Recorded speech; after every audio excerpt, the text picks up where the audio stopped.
Hey there, geography nerds and history buffs. Ready for an adventure? John Oliver here, ready to take you on a wild ride through time and space. Buckle up, because we're heading to Montenegro, a country smaller than Connecticut, but with a history bigger than Kanye's ego. This tiny Balkan gem is packed with stories that will blow your mind. Nestled in southeastern Europe, Montenegro's known for its stunning mountains, gorgeous coastline, and a history that's, well, complicated. From the Adriatic Sea to the rugged peaks, every corner of this country has a tale to tell.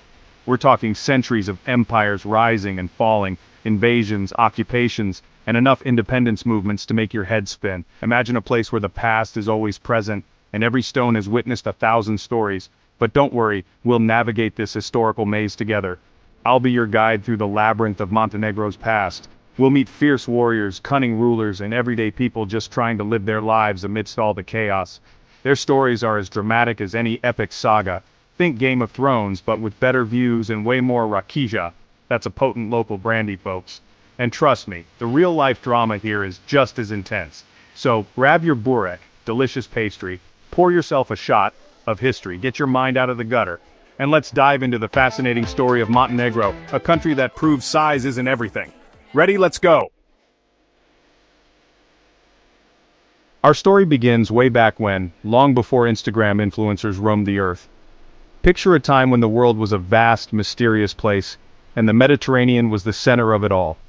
We're talking ancient times when Romans ruled the Mediterranean like they owned the place. Spoiler alert, they kinda did.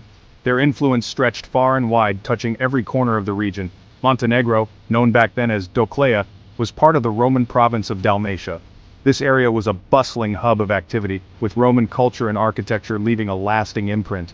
The Romans, being the efficient conquerors they were, built roads, towns, and even a fancy palace or two. These structures were marvels of engineering and design, showcasing the might and sophistication of the Roman Empire. But like all empires, theirs eventually crumbled, leaving Montenegro open to a revolving door of new rulers. The fall of Rome marked the beginning of a new era, one filled with change and uncertainty. Enter the Slavs, a group with a knack for migrating and a love for settling in nice places. They brought with them a rich cultural heritage, full of traditions and customs that would shape the region for centuries to come. They arrived in the 7th century, bringing their language, culture, and a fondness for epic poetry.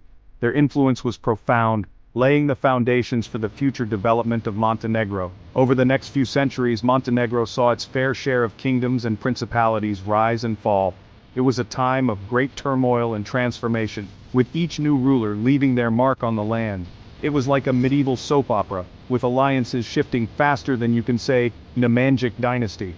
The political landscape was ever-changing, with power struggles and conflicts shaping the course of history. Speaking of the Nemanjic dynasty, these guys were the real deal. They were a powerful force, establishing a strong Serbian state that included Montenegro within its borders. They ruled over a powerful Serbian state that included Montenegro, leaving their mark on the country's culture and identity. Their legacy can still be seen today in the architecture, traditions, and cultural practices of Montenegro.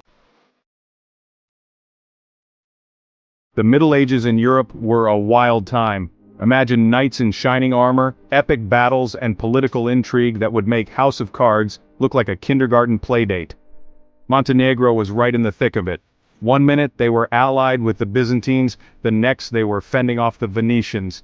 It was like a medieval game of Risk, with Montenegro as the coveted territory everyone wanted to conquer. But Montenegrins are a resilient bunch.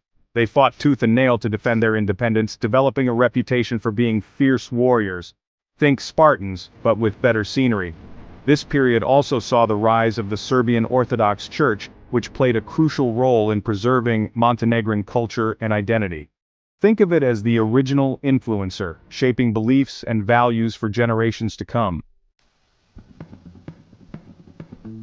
Section 4. Ottomans arrive. Coffee, culture, and a whole lot of resistance. By the 15th century, a new power emerged in the region, the Ottoman Empire. These guys were like the Amazon of their time, conquering vast territories and building a powerful empire. Montenegro, despite its best efforts, eventually fell under Ottoman rule. But unlike other parts of the Balkans, they never fully surrendered.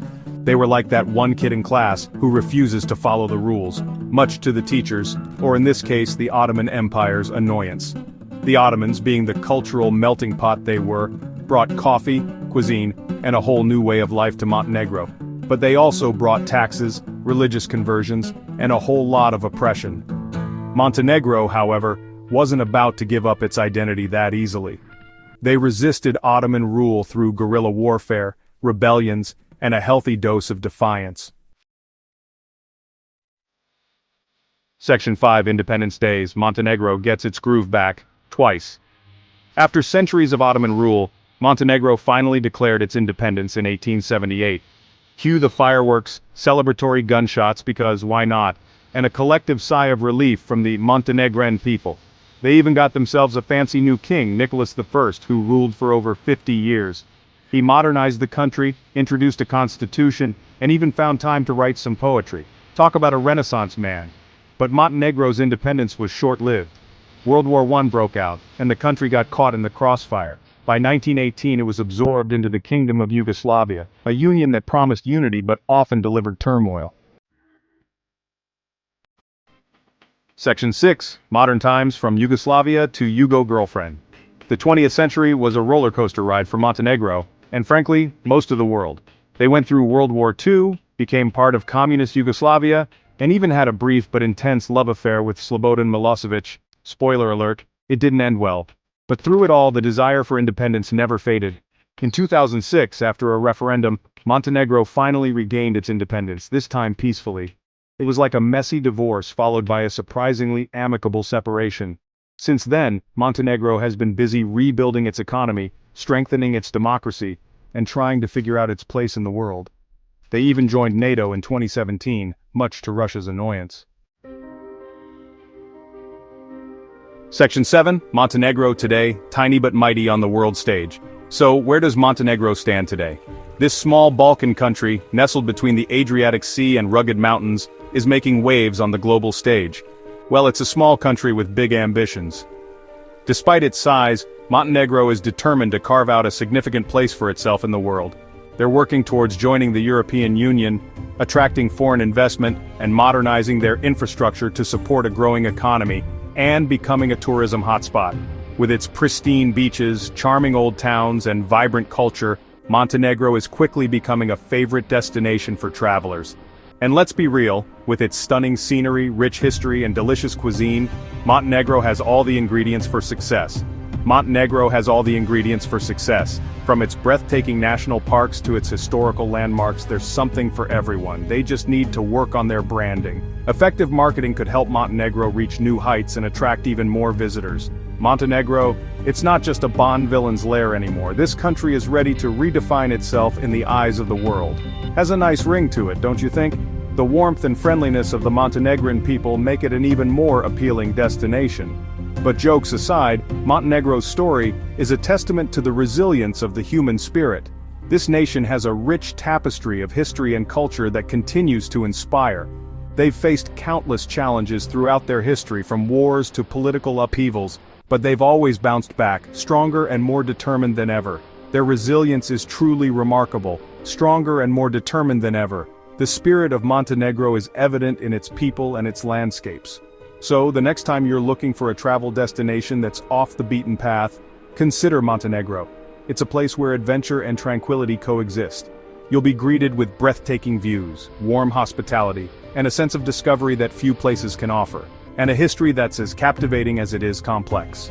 From ancient castles to vibrant festivals, Montenegro is a land of contrasts. Just don't ask about the Ottomans unless you've got a few hours to spare. The stories are as long as they are fascinating. Unless you've got a few hours to spare, the locals love to share their rich history and culture with anyone willing to listen.